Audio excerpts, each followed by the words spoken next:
iba ayantota iba warra muda iba boti gada danne aku duratti argitani immoo haadha disii keetiin of kollee kunoo sagantaa keenya amma itti jira amma immoo ayyaanni kun ayyaana irreechati irreechi kun irreessi kun irreecha yookaan irreessi lachuu tokkuma akkuma namaa dhufatti yaamanii irreecha yookaan irreessa kana Oromoon itti gabbayeetuma jilaa dargaggeessaa shamarreessaa qeerroosaa qarreessaa foolleessaa raabasaa dooriisaa agarsiisuuf qofa osoo hin taane waan gadi fagoo ta'e ayyaantummaa qaba waan ta'eef ayyaantummaan achi dura jiru irreechi godhamin dura maaltu goggodhama irreessa akkanumatti gadi baaniituma qanii iddoo bishaanii sana iddoo tulluu sana dhaqanii irreeffatu kan jedhu sana amma yeroo arraa irreecha malkaa irreecha horaa waan ta'eef irreecha hora Finfinnee irreecha hora Harsadii malkaa Ateetee akkasumas immoo kiilolee malkaa Hadhoo Magariisaa akkasumas immoo malkaa Qoffee irreechota hedduu godinaalee aadaa Oromoo hedduutti qabna.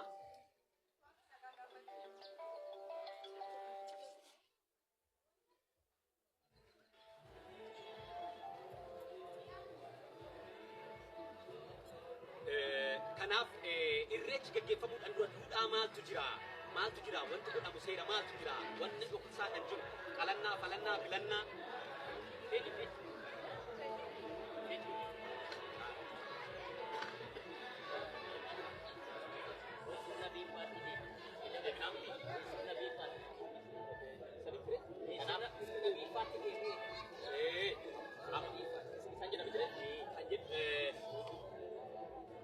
kanaafuu sagantaa kanaa wal qabatee kan jedhutti deemnaa sana dura biifatnee jirra amma immoo sirni isaanii jiru sirna biifati Oromoo maaliif biifa kan jedhu erga biifaa sana geggeessanii booda jedhamutti ayyaana irreechaa kan goonu kana achumaan ibsa adda addaatiin dhufu amma sagantaan itti aanu sirna biifati.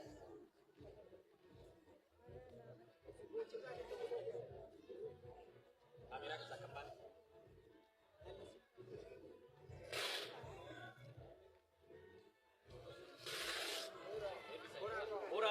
Gula jiraadhaa ganna gurraacha baatanii birraa booqaa bagaysaan ijaan isin agarsiise akka dammaa mi'aa.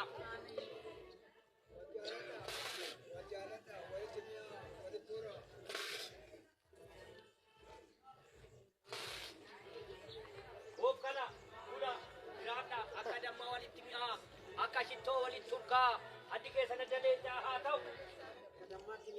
Mi'aa.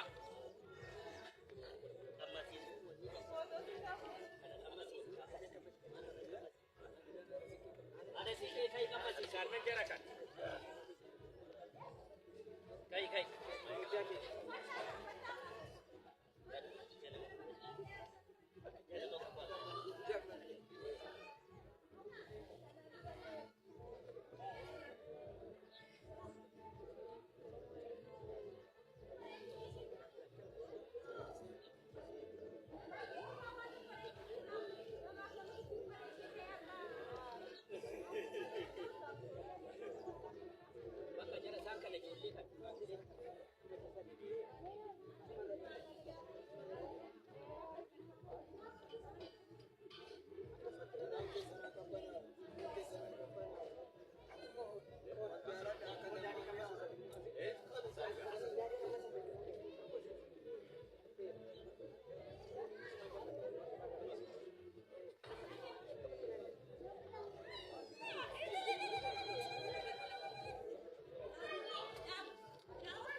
Hayyee kabajamtoota daawwattoota fudhata sagantaa keenyaa sagantaa kanaan dubbasnitti muftaanan karaa miidiyaa kanaa takka baratamee kan hin turre keessumaayyuu baroota dheeraadhaaf akkuma waltajjii adda addaa irratti kaafamaa ture dhiibbaa fi daddarbaa adda addaatiin sirni keenya duudhaan keenya dhaloota keenya osoo dhaqabiin akka addaachitee ture quba qabna.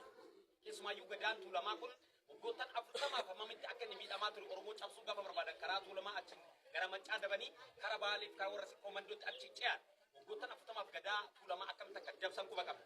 Cabuun waggaa 40 gadaa Oromoo kan gogeessa abbaa gadaa marsaa gogeessa shananii yookaan 85 dhaadhaa 40 gadaa abbaa Oromoo cabuun sun cabaati Oromoo ta'uu hundaa fide cabaati ilmaan kuush fide cabaati biyya kanaa fide. Har'a waan waggaa 150 jarri cabse deebisnee sirreessuudhaaf kunoo suphaarra jirraa jechuudha. Suphaan kun immoo irreessan waan waaqni nuu kennirraa akkamitti irreeffatanii galatoo waaqaa galchanii tolchu kan jedhu jala bultii ayyaana irreechan dura maal takka tolfamu abbootii gadaatii fi luboota bultoota keenya wajjin turtii taasifna turtii gaarii isiniif haa ta'u.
Nama kara biyya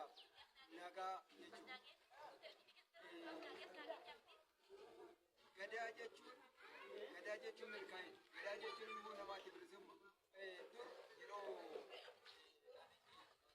kana dhufu akkasuma Oromoo sinjaraa fudhataa ijoollee karaa keessan irraa ol galfadhaa jedhu. Oromoo fudhatee nama garbicha godhate ilma godhate hin barsiise hin qaroo Orofiseera laala. Isa duwwaa miti waan si ajaa'ibu gosa tuusa. Mootuu nama ta'e tuulama godhate. Tuulama tuusa gosa tuulamaa. Gosa biyyaa tuusa garbicha godhatu nama fudhatee Oromoo. Oromoon abbaa biyya an ta'eef abbaa mirgaa abbaa gadaa ta'e kanaaf. Kanaaf wanni kana qaba irreechi kana qaba. Gadaa keessa tokko. Kanaaf gadaan nagaadha. Gadaan yoo manaa bahu akkas jedhee faarfata. Nagaan baate, nagaan galla, yaa Waaqayyo yaa Malkaa na ooffachi, yoo faarfata. Nagaan baate, nagaan galla, irreeffannee galla, irreeffannee galla, Waaqayyo na ooffachi, jedhee manaa baate. Nagaa lallabaa jechuudha, nagaa hojjetaa jechuudha, nagaa dubbataa jechuudha. Yoo karaarra deemu, mareewu, ammas nuti deebi, ammas ilma nuu kennu, ammas durba nuu kennu, ammas dhagaa nuu kennu, ammas dhagaa nu dubbisi jechaa karaarra deemu. Oromoon oo karaarra deemu guddaa. Yoo deemu, yoo dhagee irreeffachuudhaaf waan nagaa dubbatu. Uffata nu